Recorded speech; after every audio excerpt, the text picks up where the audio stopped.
Oh, Vinland Saga, I love you, and I hate you, but I love you even more. So you take out Ragnar, the real father to Knut, as we see the king is an asshole, but I mean, he's kind of in line for what a lot of kings were in this time period and pretty much throughout all history. If you don't fit the ideals of what your future heir should be, you kind of get tossed to the side and you'll probably get assassinated. But to see the direction they took this death, it felt so fitting, but also heartbreaking. Now, after last week, I'm sure there's going to be even more people being like, let's screw this guy, we don't need him anymore. But the thing that makes Vinland Saga so great is basically all of the central characters we focus on as of right now, they're pretty much all bad people in one way or another. Like, we got Torkil, who just wants war to last forever because he enjoys killing. Like, I love Torkil. I think he's one of the best characters in this show, but I just love it when people say, it'd be better off with him because, you know, we wouldn't have all this raping and murdering. But, like, this time period is vile. That's what makes Vinland Saga so brutal and amazing. Is that it's vile, it's brutal, and they understand that, like, if you're a warrior on the battlefield, you're doing things that we would never want to see happen in pretty much any stage of humanity. Unless you're a casual villager or somehow got lucky and were able to avoid any just tainted mindsets, like, everyone's kind of a bad person in their own way. And that's why Vinland Saga is so exceptional, is that they don't shy away from just what these characters do, say, or think. They actually really show us that this is a brutal time period, and Vinland Saga is Vikings. There isn't good people among the Vikings, really. That whole sequence building up to a death that, in some ways, I had a sneaking suspicion. It was really, once they started walking, I was like, God damn, they're really gonna kill him, aren't they? And I wasn't sure, like, what I was going to feel with this thought in the back of my mind. I was like, it makes total sense. My gut response was probably that, you know, our boy Ashlad wanted to take the prince's kind of, like, mentor spot there.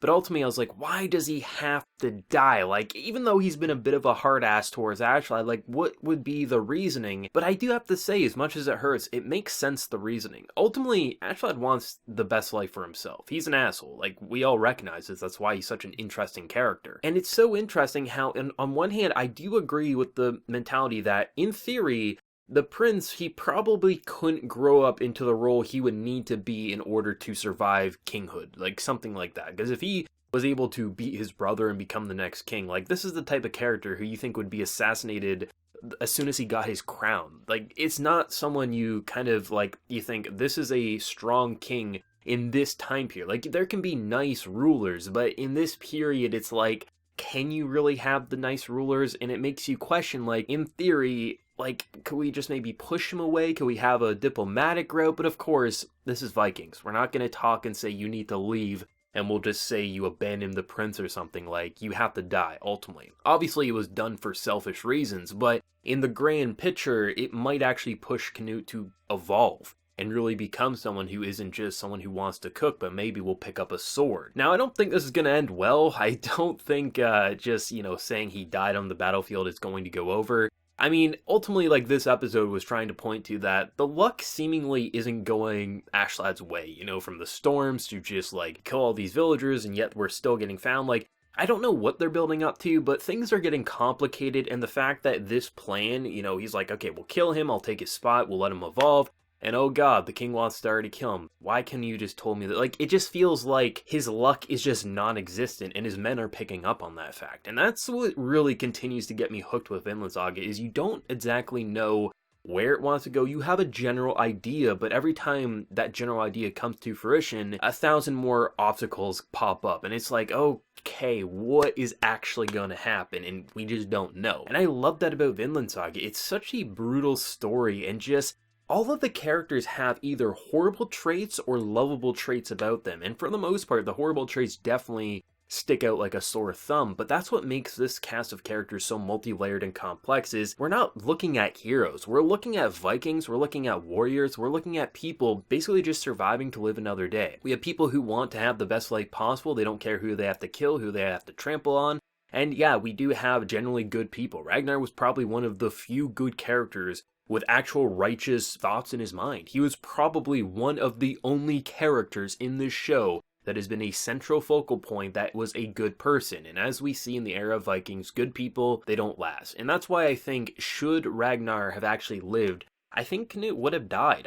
as much as it hurts, like, I like this character a lot. It does feel like, even though it was done for selfish reasoning, this might actually save him in the process, even if it turns him more cold and not as nice as he currently is. Like, there's so many ways that this could transpire into something really good for Knut, something really bad, or maybe in the middle, but ultimately, I think this was the right outcome as much as it hurts to admit. Like, on one hand, I feel like, god damn, the author, the studio, why did you do this to me? But then on the other hand, I think this is probably the best direction for a narrative, especially because, like, you know, even though, in hindsight, the whole idea that, you know, when the war's over, let's cook some poultry, right? That was definitely the biggest flag of the episode of, like, well, one of these characters isn't gonna make it. But at the same time, I feel as if, like, the way they were setting it up, it wasn't until the messenger saying, hey, go speak to him yourself. It was such a beautiful moment building up, as if, you know, you have Thorfinn, someone who's just, like, very distant. He's just eating meat. He doesn't really understand basic ways of life like he once had with his family, and, you know, getting recruited inside the building saying, hey, you know, the prince, he hasn't had good food in a while. Why don't you give me your rabbit? We'll make you a stew. And, like, everyone's having this moment where it gives you a sense of humanity. And something I've realized with the Vinland Saga is the more humanity you see,